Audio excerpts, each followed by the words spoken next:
Welcome back everyone to episode 10 plus 1 of Redstoning with Steve. Sorry for the delay in this episode going up. I haven't been feeling the best over the course of this past weekend, and I didn't really feel like recording at all.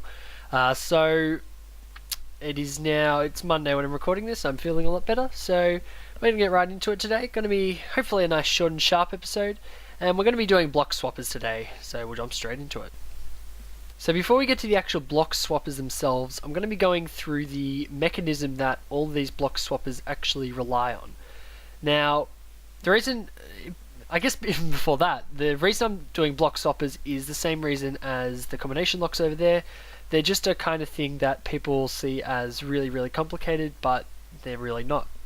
So what this device is, essentially, if we put this here, and I've lost my iron blocks, and you can see my inventory is still screwed up. I have not edited my texture pack. You can see this is on. We hit this. Acts as a T flip-flop essentially. So this is a T flip-flop circuit used very, very extensively. It's very, very fast. The only problem is that, if you'll see this, you can see it only activated when the button went off. So it only activates as a falling edge device, unfortunately. However, we'll just do this. We now have a rising edge device because the input's inverted. Too easy? Now, basically what's going on here, this may look really weird how they can switch like this, but it is pretty intuitive if you look into it. We're going to examine this setup right here. We've got this redstone torch off, no effect. And we've got this block powering this. And you can see the piston is meant to be powered, no block updates.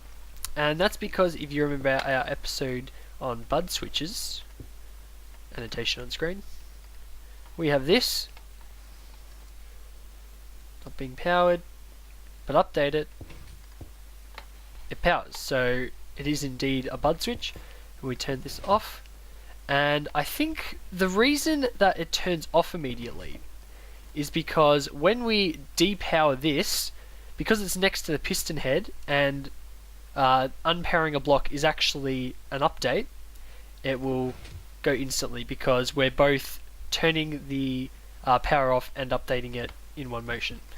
So that's what's going on here. So basically when we press this, this turns off and causes an update for this. So as I said before, we don't have these redstone torches here. Let's just remove them from the equation. What clicking the button will do, will turn this off. It will update the piston to go back here, and it will update this piston as well. I'm not sure if it will push or not. No, it will not. And that's just because it will be unpowered, because it's not extended in the first place. But that's where these torches come in. There you can see what happened there.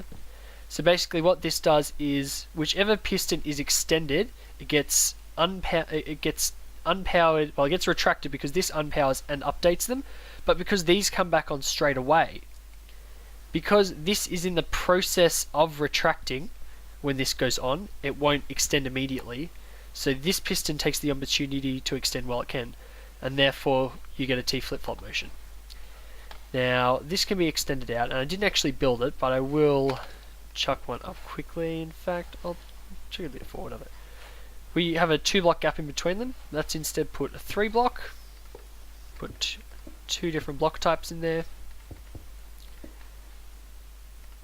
as such, 1, 2, 3, and we'll make it a rising edge, why not? See, it works exactly the same way if you put 2 blocks in there. In fact, it will work exactly the same way, as many blocks as you want to put in there, up to, obviously, the piston's limit. So now we'll move on to the block swapper itself, I guess. So keeping that piston mechanic in mind, we move on to the first block swapper of today, and we've got 3 that all work in exactly the same way, except with slightly different setups. So we first have the wall block swapper, and we'll hit the button first, just make sure it works. And they are kind of slow, but they can be optimized. But again, that's not the point of this. So we first go over here, and we're going to knock this crap out for a sec. This is irrelevant. And you can see exactly the same setup as we've got over there, except this block is raised. And the only reason for that is because if this block was down here, it would affect this piston, which we don't want. So exactly the same setup. The input is non-inverted this time, so it will only activate on the falling edge when this wire turns off. And basically what happens is that we click the button, activates this line, and we'll quickly put this back, and again putting this one block up to stop the bud switch from the diagonal sort of bud switch sort of thing. Excuse me. And it comes through here, activates this, which activates very slowly, so it retracts, and as it's retracting, this line will turn back off, so the redstone torches will turn back on. These blocks will get swapped because this piston has pulled back the diamond block to here, so they'll get swapped, and then finally this will get turned back on again. And that's pretty much all there is to it. So I'll chuck a button on this side and we can see what's going on. And it appears I can't put it there. No, I can't. Apologies. It doesn't seem to want to work. I think I'll just have to put it up here. Yeah, that'll work. And you can see it working there. Too easy. I swear I wasn't going to do sort of a lot of cuts in this video, but I swear every time I start talking to record, I need to cough. Every single time. So, yep, there it goes again. But, so we move on to the floor one, and I haven't got a button in there, just showing the one. And you can see we've got it's a floor one with the input there, and I've got an input there, I've got an input a couple of places. And you can see this setup. And it's very different to this or this, but effectively still works the same way. We have the one that will pull it back, and I'm not sure if that's on the right delay, so we'll give it a test first. Okay, yep, it seems it works. It's a little quicker than the other one. It didn't actually need to be 4 delay there, I don't think. It just kind of helps to see it. So, what we've got going on here, we've got the line coming around here, and you can see a splitting of the line. It will go up here to power this, to power the piston, and down here to power this torch. Now what's happening? Going through here, this is powering the piston, this is depowering the torch, so the piston's powered. Then when this line turns off, it goes off, so it's better to explain it if it's the other way. I'll quickly hit that. So what's happening, this is permanently on.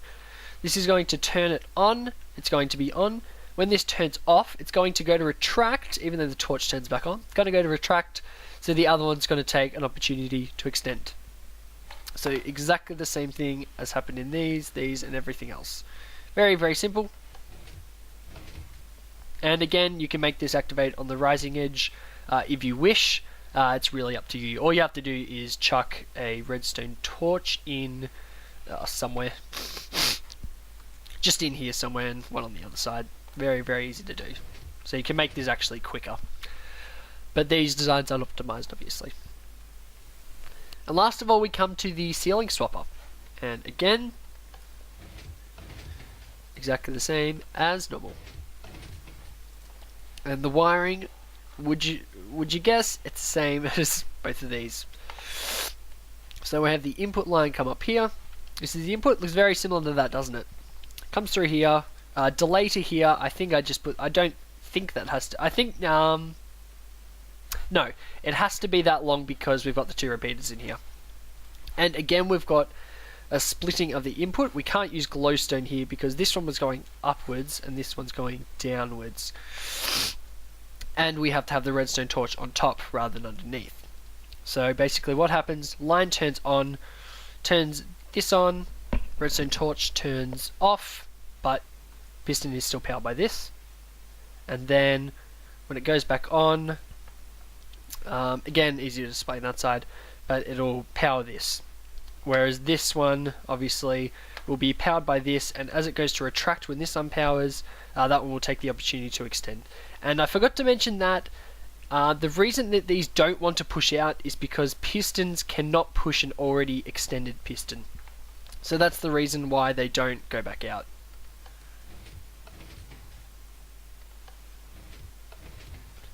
And I'll quickly, I think I showed this one, I'll click it all again. That one. That one. Too easy. And that just about wraps it up, guys. Glad I kept the episode short and sharp for once. Around about 10 minutes, probably. And yeah, I did notice something when I've already edited most of this. I usually do most of the editing and then do a kind of wrap up at the end here. And I noticed my mouse was super loud against my desk, and that's because I unfortunately took my mouse pad to uni and kind of lost it. So yeah, a bit disappointing. So just kind of using a book on my desk as a mouse pad now, kind of makeshift mouse pad. But yeah, guys. There was something, I know most of you guys watched this, and there was something I was kind of debating with myself whether to do, and it was, I did notice a new Vex map came out lately, and I was thinking about playing it. Well, I was going to play it, but I wasn't sure if I was going to record it or not, or I was going to wait for the next map he puts out. So yeah, should I record it, guys? I know I'm going to play it, but I'm not sure if I really should actually record it. Because I got signing behind you. Yeah, I'm not sure if I'm going to record it or not. So maybe your thoughts on that, guys? Depends if you want to see it or not, really. I'm not too fussed either way. I'm going to get a good map anyway. So hope you enjoyed this one, guys. Episode 11. But yeah, have a good one, guys, and I'll catch you next time.